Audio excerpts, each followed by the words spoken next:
Good morning. Hope you're well. This is a brief follow-up on a video that I circulated a few months back discussing the UK supported living sector, where I was talking about three companies. I thought it was a good idea to follow up to let you know how that trade is doing, just in case you have followed my suggestion to build the positions in those three companies.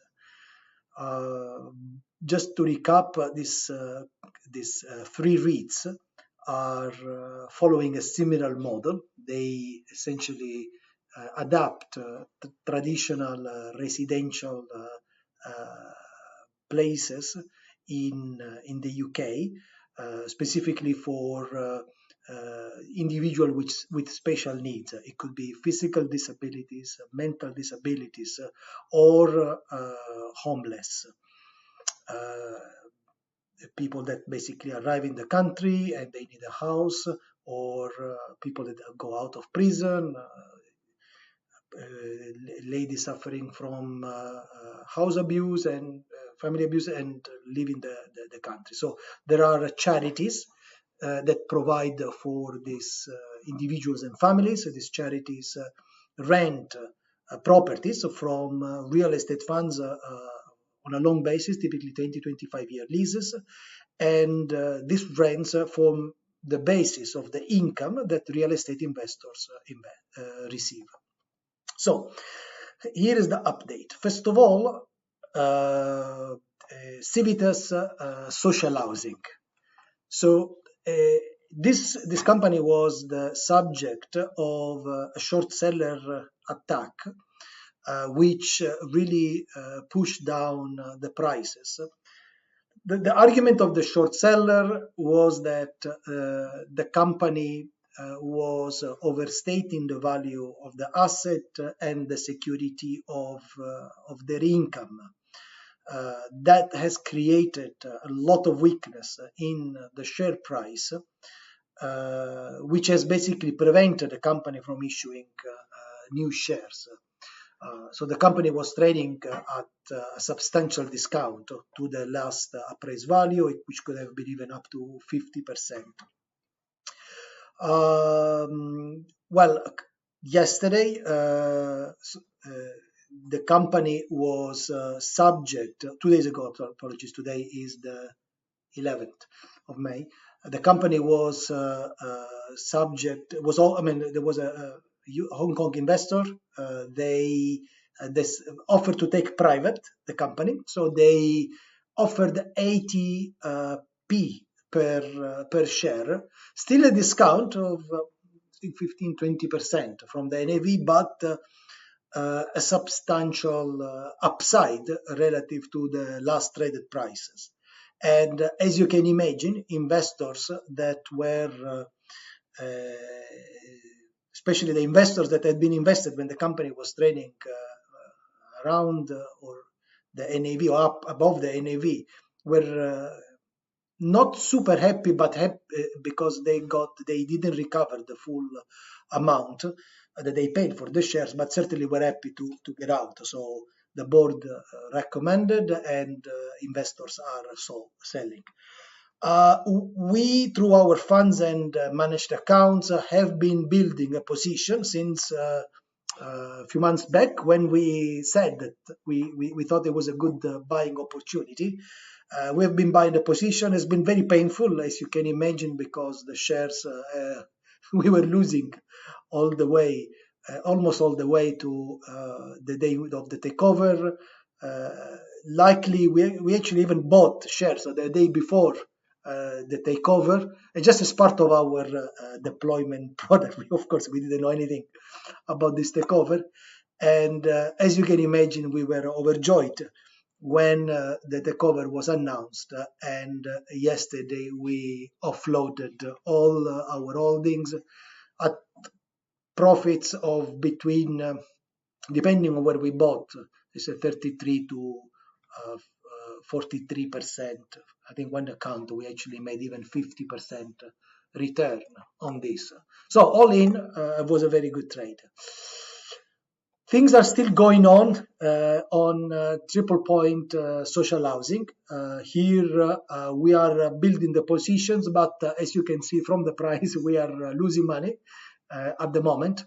Of course, at the moment that the acquisition was announced, the shares spiked by 15%, obviously on speculation that this could become the next target. In fact, this company is in even a better shape than Civitas. And the fact that Civitas was able to sell at ATP means that there is a huge potential upside. So we will continue to buy this company, averaging at this point down our entry price. Of course, we are getting a very high yield. I have it here on my screen. It's a 9.8% dividend yield at this point in time. Home REIT, this is really, really painful, this trade. What has happened is that, again, the company was subject to a short seller attack. I've spoken to the gentleman who has done the short selling, and he is a really brilliant mind. I mean, I have to say, he was the viceroy. This is the company, and they discovered also the fraud on Wirecard, a German fintech company. So I agree. What he has uncovered is quite serious. So the company was actually suspended from trading because they were not able to receive a sign-off of their accounts by the auditors that really got scared when they realized the degree of malpractices. So the company is currently suspended, so it cannot be bought at this level. So whatever positions we had been buying. I mean, obviously we have been, when it went to around the 38, we were continuing to build that position, averaging down the entry price. Just bear in mind that the NAV is probably, I mean, the last published NAV was about 100, so there is a huge deep discount. So even if this company is worth 50% of what is currently trading, there is upside. There is one problem is with this company is that they have borrowed money from Scottish Widow. It's a very long-term loan and at very good conditions. However, because the tenants, some of the tenants have stopped paying rent, they might breach a ratio, service ratio of the loan. What Scottish Widow could do if they get upset, they could sell the loan to, say, a hedge fund, and the hedge fund could then force the company into liquidation. So quite risky. So far, the company has been, Scottish Widow has been very forbearing, and they have not taken any action. The company has been put up for sale. The portfolio has been put up for sale, but at the same time, a number of investment managers have come forward proposing to take over the management of the company. We have spoken to one. We have given our letter of support to one manager. So we think that the value of this portfolio can be substantially turned around. Certainly is not 38 pence, but there is work to be done. So this trade is ongoing. Feel free to reach out to me if you want to discuss in more details this particular trade. Thank you. Bye-bye.